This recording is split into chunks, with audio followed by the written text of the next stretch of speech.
Hi అండి. నమస్తే. Welcome to అమ్మాయి లోకం. అందరూ ఎలా ఉన్నారు? నేనైతే చాలా బాగున్నాను. మీరందరూ కూడా బాగుండాలని మనస్ఫూర్తిగా కోరుకుంటున్నాను. ఇవాళ మన రెసిపీ వచ్చేసి ఒక కప్పు బొంబాయి రవ్వతో చాలా టేస్టీగా ఉండే చపాతీ అనమాట. ఎలా చేయాలో చూద్దాం. స్కిప్ చేయకుండా చూడండి. ఇక్కడ వచ్చేసి మిక్సింగ్ బౌల్‌లో ఒక కప్పు బొంబాయి రవ్వ వేసుకుందాము. దీంట్లో ఒక కప్ వచ్చేసి కొబ్బరి పాలు యాడ్ చేసుకుందామండి. ఇప్పుడు ఈ రెండిటిని మంచిగా మిక్స్ చేసేసి మూత పెట్టి ఒక 15 నిమిషాల పాటు నానబెట్టుకుందాము. రవ్వ వచ్చేసి దీంట్లో మంచిగా నానుతుందనమాట. 15 నిమిషాల తర్వాత చూద్దాం. మూత తీసేసి చూడండి, రవ్వ చక్కగా పీల్చేసుకుందనమాట కొబ్బరి పాలన్నిటిని. ఇప్పుడు దీంట్లో వచ్చి ఒక అర టేబుల్ స్పూన్ దాకా సాల్ట్ వేసుకుందాము. రుచికి సరిపడినంత వేసుకోండి, ఎంత ఇంత అనే దానికంటే కూడా. తర్వాత ఇది కొంచెం మనం మిక్స్ చేసుకున్న తర్వాత ఒక కప్ వచ్చేసి ఆటా యాడ్ చేసుకుందామండి, గోధుమ పిండి. దీన్ని కొంచెం చెక్ చేసుకుంటా, ఒకేసారి వేసుకోకుండా సరిపడినంతగా వేసుకుంటా మిక్స్ చేసుకుందాము. పిండి వచ్చేసి మనకి చపాతీ ముద్దలాగా వచ్చేయాలండి, గట్టిగాను.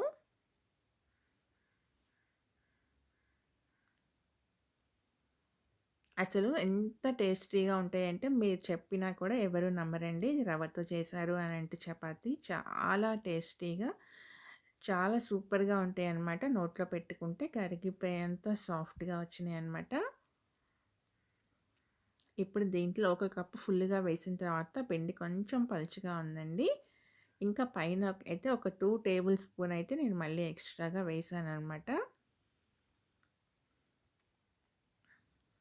అది ఒక్కొక్క ఆటాని బట్టి కూడా ఉంటుందండి.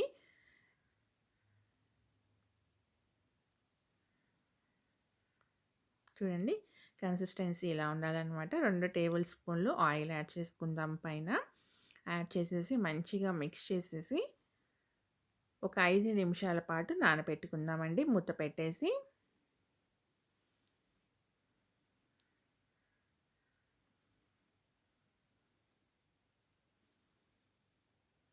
అంతేను, మూత పెట్టేసి ఒక 5 నిమిషాలు నానబెట్టుకుందాం. 5 నిమిషాల తర్వాత చూద్దామండి. చూడండి, చక్కగా నానిపోయిందనమాట.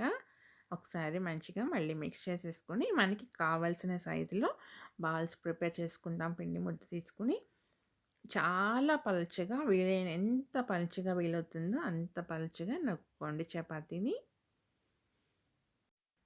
అన్నీ ఇలా రెడీ చేసుకొని పక్కన పెట్టుకున్న తర్వాత చూడండి, ఒక్కొక్కటిగా తీసుకొని మనం పొడి గోధుమ పిండి వేసుకుందామండి. కొంచెం వేసుకుని దీన్ని ఫస్ట్ కొంచెం పలుచగా రోల్ చేసుకుందాము.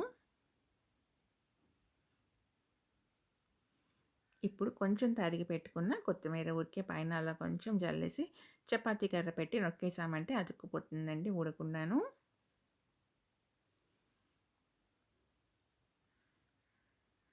ఇప్పుడు కొంచెం ఆయిల్ అప్లై చేసేసి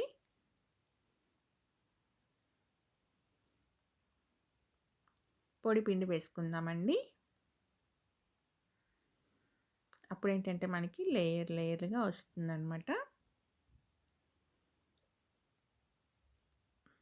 దీన్ని మళ్ళీ హాఫ్‌కి మనం ఫోల్డ్ చేసుకొని మళ్ళీ ఆయిల్ అప్లై చేసేసి లైట్‌గా 1 డ్రాప్ ఆయిల్ వేసుకొని మళ్ళీ కొంచెం పొడిపిండి వేసుకుందాము.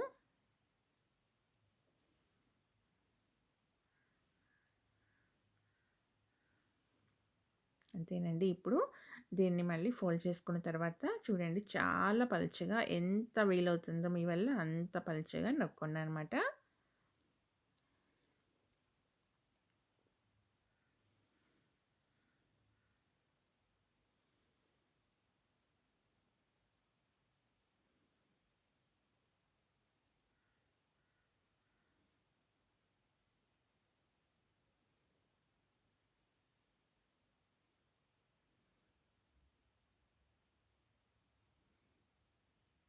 చూడండి, ఇలా రెడీ చేసుకున్న తర్వాత స్టవ్ మీద తవా పెట్టేసుకొని చూడండి, తవా వేడెక్కిన తర్వాత చపాతీ వేసేసుకుందాము. లైట్‌గా ఆయిల్ అప్లై చేసుకొని చూడండి, 2 పక్కల మంచిగా మనకి క్రిస్పీగా వచ్చిందాక ఫ్రై చేసుకుందాము. 2 పక్కల కాలాలన్నమాట చపాతీ. నోట్లో పెట్టుకుంటే వెన్నలా కరిగిపోయేంత సాఫ్ట్‌గా అండి. ఎవరైనా తినగలిగేంత సాఫ్ట్‌గా చాలా అంటే చాలా టేస్టీగా వచ్చింది.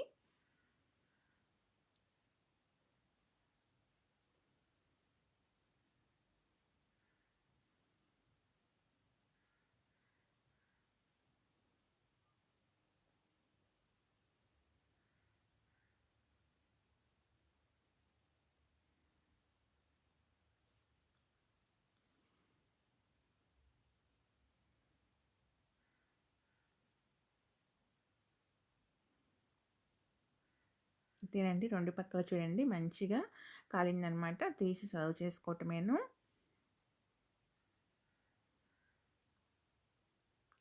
అంతేనండి. చాలా ఈజీగా రెడీ అయిపోతుంది. అలానే చాలా టేస్టీగా అయితే ఉందండి. తప్పకుండా మీరు ట్రై చేయండి. మీకెలా వచ్చిందో కూడా నాకు తప్పనిసరిగా కామెంట్ చేయండి.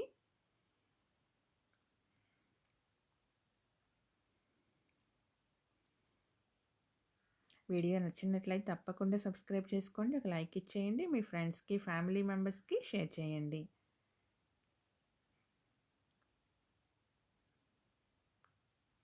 ఈరోజు రెసిపీ అయితే ఇంతేనండి. రేపు ఇంకో కొత్త రెసిపీతో మీ ముందుకొచ్చేస్తాను. చూపెడతాను చూడండి ఎంత సాఫ్ట్‌గా వచ్చిందో. లోపల చూడండి లేయర్స్ లేయర్స్‌గా ఎంత చక్కగా. మీరు కూడా తప్పకుండా ట్రై చేయండి. Thank you for watching.